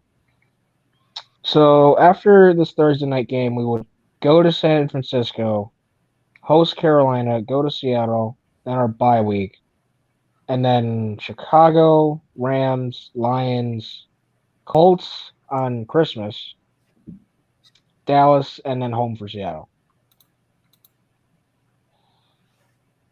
That's actually a pretty favorable schedule, and it does allow, even if a loss to Green Bay, it still allows you. If we lose to Green Bay, we're still first place in the division because we have the win over the Rams. Yes. So if we lose to Green Bay, I see us beating San Francisco. I see us beating Carolina. And all right, they kind of cut out for a second. Hey, Funk, I was completely wrong about Stafford, but 2 seconds for Decker may be way too high. I mean, you got a player who is obviously going to be replaced on the left side. To be honest with you, if you're the Lions, you may want to just take less than market value. I think 2 seconds would be very high. I think if you got 1 second round pick, I think that would be fantastic. Realistically, I think a third would be solid. Rodney Hudson went for a third. Yeah. So he plays center. I got the names wrong. And then Denver Gator, which teams are buyers and sellers right now? Hey, let's start with Alex. Alex, you mentioned your Patriots are buyers right now and possibly a seller. What other teams you have as a buyer and a seller? Well, there's obviously the obvious one, the Dolphins, obviously getting Desean Watson. That's an obvious buyer.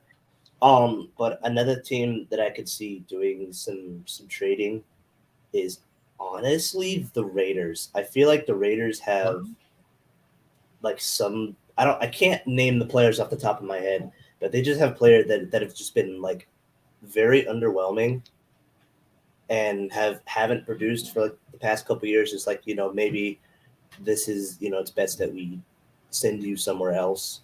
The Ravens could be doing the same thing.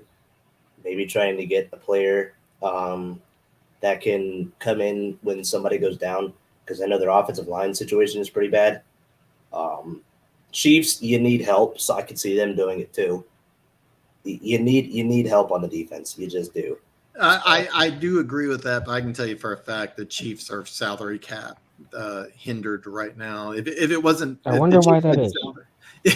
That's totally not like your quarterback is making $500 $250 million. million. Well, Frank Clark, $100 million. Chris Jones signed for big paid Frank money. Clark $100 million. Yes. Why would you do that? I made a video when the Chiefs made this trade that they gave up too much in trade compensation and they gave them too much money. And Chiefs fans butchered me alive for it. And I said, well, he may get a Super Bowl, but he's going to hurt you for the future. I mean, I'm right, but I did get butchered for it. I didn't think $100 million, or we gave up basically 2 number ones for Frank Clark, which is, I think, he's not playing like it. He was instrumental in the Chiefs getting a Super Bowl, but I mean, he's not playing. Oh, he's been injured. I mean, that's part of it, but he really needs to up his play right now. But if it was possible financially, the Chiefs would definitely make a move. And then what about okay, so I didn't want to cut you off, Alex. Were all those the teams that you think were buyers and sellers? Yeah, it was the Ravens, the Raiders, and the Chiefs. All right. And Corey, what about you? Buyers and sellers for the trade deadline? Technically, Arizona can be looked at as both because we got Zach Ertz basically just before the trade deadline, and I could see us shopping a player or two. I appear to have an echo. Yes, you do. All right. Is that then you got both you guys to have Watson being gone? Yeah, Watson's being moved. All right, fair enough. I really believe the Steelers may make a move on the offensive line. I mean, they're 3-3. They're still in the playoff picture. There's the defense is still one of the best teams in football. I mentioned the Lions. There could be another team that has an offensive lineman, and maybe not a big name. They don't have to get a first round, player. They can get somebody later, but I could see the Steelers making a move on the offensive line. I think Steelers may feel that they're just 1 or 2 players away from being. Look, the AFC is a logjam. I mean, the Steelers are right in the playoff picture, even though they, as of right now, are at the bottom of the AFC North. So I think the Steelers are a team that you may want to look at as a buyer. As a seller, Houston, of course, traded for Ingram, which is interesting. Miami, dark horse team as a seller might be the Giants. That said, if the Giants make a move, the only guy they really had to sell was Jabril Peppers, in my opinion, and he just got hurt for the season, so he's not going nowhere. He's out for the year. He was a guy that really, really liked. They can make a move on one of their receivers, possibly offensive linemen. They could do a variety of different things. Not 2 positions you think of strongly of the Giants. No, but they could move a player or 2. I know that they got 2 number ones next year in the draft, and they may just be looking to try to build, especially if they don't believe Daniel Jones is. Well, they have 2. They have 2 ones this year, don't they? Yeah. Yeah. I mean, you said next year. I thought you meant 2023. 2022 draft, but yeah, they got 2 number ones.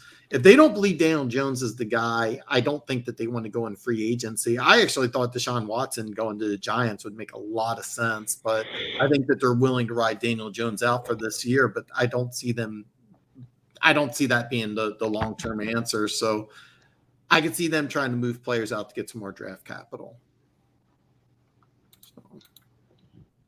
Like I said, Funk, 2 seconds may be a little high, but I said the same thing about Stafford and I was dead wrong. So, this is a great question. And hey, Corey, how crucial is the number 1 seed in the NFC, or does it matter?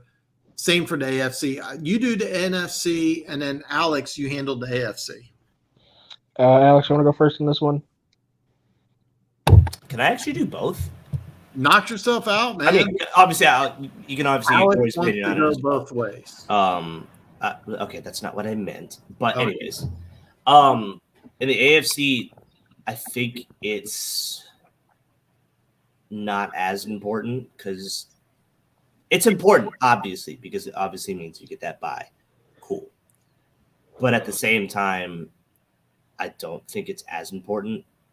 I don't really. It's interesting with the AFC because there's like a lot of teams that are like, it's wide open right now. So it's like pause, by the way.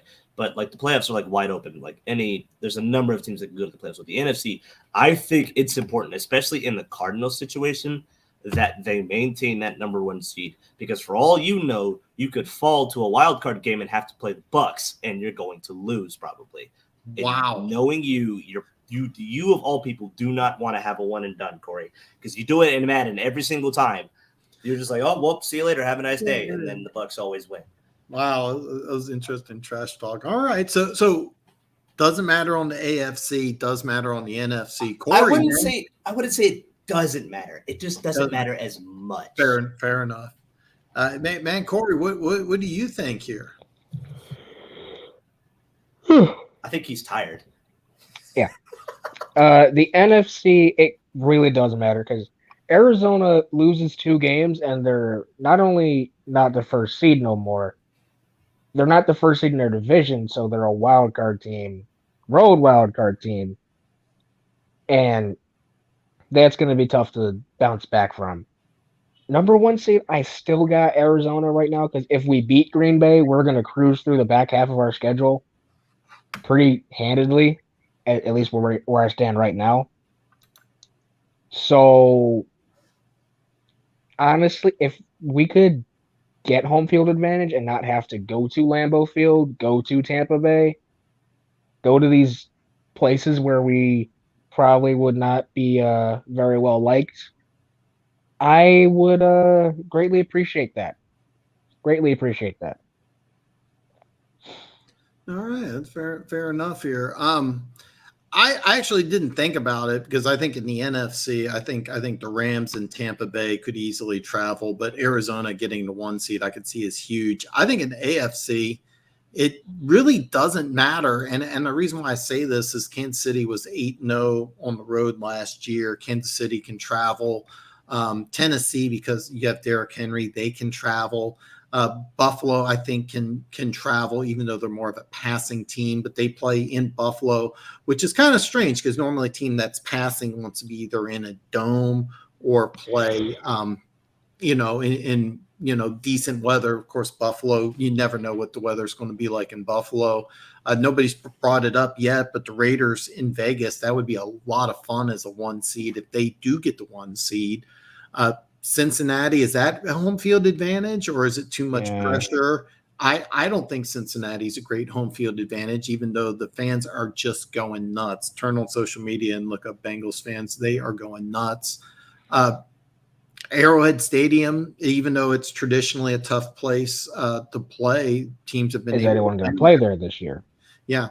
Teams have been winning. I mean, I don't think it matters in the AFC at all, to be perfectly honest, because I think whoever gets the 1 seed, I really think in the AFC you could have teams 1 through 5 really be on equal par, and then even the last team that gets in at 7, they could be just as good as 1. In the NFC, I would tell you the same thing. However, I think if Arizona gets into the playoffs, they need to be the 1 seed to advance. No disrespect. No disrespect, Corey. I have a hard time seeing Arizona winning on the road. I think that they'd have a harder time winning on the road than Tampa Bay or the Rams. Just my opinion. Funnily enough, our biggest blowouts this year have come on the road. We've gone to Tennessee, gone to SoFi Stadium, and gone to Cleveland. Buffalo is a tough place to play, but the reason why I don't think Buffalo's home field advantage is as big is because they're a pass first team. I think inclement weather with a team that's kind of struggled to run the ball, unless you want to have Josh Allen be a running back, which I always think is a bad move, is not as much of a home field advantage as you would think. And then Green Bay, they lost in the playoffs last year to Tampa Bay. So, but Arizona getting a 1 seed, I think, could be really, really dangerous. So we get the 1 seed, and you have to come to State Farm Stadium. It's good for the fans as tired of losing as we are. Mm-hmm. It's going to be a tough place to play. It's already a tough place to play, honestly, because that place gets loud. State Farm Stadium gets loud. You know what, Frank X, man, welcome, man. I don't recognize you. Hopefully hit that subscribe button on your way in, man. Cincinnati. Hey, man, I mean, are they the best team in the AFC? We've kind of talked about it. I mean, the defense is playing good. They got weapons on offense. I mean, it's a fun division here. I mean, we still got more than half the season to go, but I mean, Cincinnati can make a strong case that they're the best team in the AFC. I don't think that the Cincinnati Bengals, let's say they're the 1 seed, I don't think it's really that big of an advantage. I really don't see it. That's just my opinion. And then, hey, Funk, if you Funk, you can put it in the comments section. I don't play myself, but I know that these guys are on Madden and these guys play quite a bit. So all right, Frank X, man. Hey, thank you very much for subscribing, man. I really appreciate it. And it's the Bengals year. It's a little premature, but there's a lot to like about Cincinnati. The defense is playing lights out. Joe Mixon's an MVP candidate. Jamar Chase is a legitimate number 1 wide receiver. You have 2 really good wide receivers. You have Tyler Boyd, who's phenomenal. And then T. Higgins is a guy with a lot of upside. A lot of good things to like about Cincinnati, a lot of good things to like. So, I think it's a little premature. It's a big win that you had last week against a banged-up Baltimore team, but long year to go. But good luck to you for the rest of the year. Big win Sunday. So good luck against the Jets this week. And Friday we're going to go ahead and we're going to break down all the games. I'm going to break down all the teams. Hopefully, I will be fresh off of a Thursday night victory if I can get Green Bay to cover 6.5. I think Alex. I want to be over a victory. That's not 6.5 points up. I want to be up by like 30. I know you will be up. I need to win a bet, but hopefully, I will be fresh off of a victory Friday for my show where I'll break down every single game. So listen here, we're going to wrap it up here, but Corey, Alex, anything that you want to bring up here before we wrap up? We play Madden, so like if you want to play Madden with us, like just let me know. I'm gonna just put my Instagram in the chat. Yes, please do. I apologize. I should have put both your Instagrams in the description. I didn't do that. Please remind me next week, and I'll put both your Instagram handles in the description page. That way you can subscribe to these guys. So I should have done that. That's an error on my part. But yeah, that would be great. Put it in the comment section. Xbox One, preferably pick your team, even though sometimes we don't. Oh. I just want to do something different. That's all. We need more people. We need more people in the Super Bowl besides just me and him. Yeah, it's getting boring. Like every Super Bowl, it's me and him. Jeff, but half the time, Jeff almost never beats me, and he doesn't beat me. So, so please, we need to make it interesting. Oh no, Funk, we know what you're getting for Christmas. You know what you're getting for Christmas. It's terrible, but it's funny as fuck when you just talk shit to each other. It's great. NFL coaches of the year so far is Jamar Chase running away with the rookie of the year. No. Okay. He is a front runner, but he ain't running away with it. He's not running away. Alex, as a Patriots fan, who is close to Jamar Chase's rookie of the year? Mac Jones. All right. We did not see that. Are we going just offensive or defensive too? Rookie of the year. Who's the best player? Oh, rookie of the year? Oh, yeah, rookie of the year. I'd argue Asante Samuel for a rookie corner. He's played to be that good. He's played really well. For a rookie corner to be that good. That's the problem. Take a look at the other side of the ball. Even though he won't get any. Well, if Rashawn Slater could win it, he will win it. But he can't win it because he's an offensive lineman and they don't get any love. Exactly. He's playing phenomenal though. He's playing phenomenal. I'm really, really impressed. I do think Jamar Chase will win that award, barring if his production stays the same, which is lights out. But if his production stays the same, then yes, he will win it. I mean, Mac Jones is playing really good. Hey, Corey, you see Denver Gators comment? I can go look at it right now. Hold on here. I'll put it up here. Everybody do it. But yeah, Jamar Chase is I think the front. Remember, Xbox.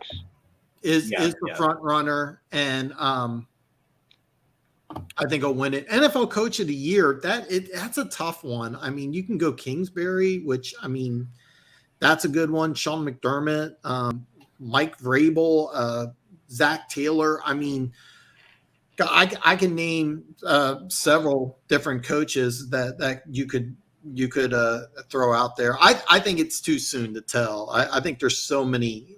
Coach of the Year is not going to be decided for a long while. I agree with that. I mean, I could give you 8 different names, and all of them I can make a solid argument for. Excuse me, Alex, what do you think? Yeah, I honestly agree. I think that you can't really give it to just one person right now. I don't think that's something you can give out like halfway through the season. It's going to be a debate for a bit before they finally announce it. So. Yeah, and I do agree. I love the way I'm not just saying this because I'm trying to suck up to Alex, but I love the way Mac Jones has been playing. I absolutely love that. I didn't watch the game against the Jets, but I did watch first 300-yard game in his career. That the throw he made after the pick six, the 75-yard touchdown, was one of the best throws I've seen in watching football. And I keep telling people this because people blamed Mac Jones for that pick six. It's like, that was not his fault. No, that was not his fault. That receiver's got to catch that. Here's the thing that really impresses me about Mac Jones. I don't think you have a good tight end, not a great tight end. You don't have somebody like Kelsey or Waller or well, he's injured right now, but or Kyle Pitts. You could even say Kyle Pitts, but the tight end in San Francisco is injured. Kittle. Anyway, you don't have an elite tight end, and I mean your receivers are okay at best, and he's playing really good for a rookie. It wouldn't surprise me. He'll definitely be in the conversation for quite a bit. Yeah, but I think Jamar Chase, if I'm going off today, Jamar Chase would be my show or would be my pick. But yeah, please put the comments in. I would love to hear the trash talking. I don't play myself, but anyway, we're going to wrap it up. Hey, listen, Friday, I will go ahead and post. I'll have the thumbnail out Thursday night after Thursday Night Football, and then Friday I'll break out every single game. I'm going to give you my predictions. I'll go against the spread, and then hopefully I'll be coming off a win. Hopefully Green Bay can cover 6.5, and I can get on the winning streak again. So hey, they just got to cover 6.5. Arizona can win by 5 or even 6. So anyway, that will be it. We need to win by 30. Nathan, we will actually talk about that next week. But hey, listen, we're going to wrap up. Guys, I'll see everybody back on Friday.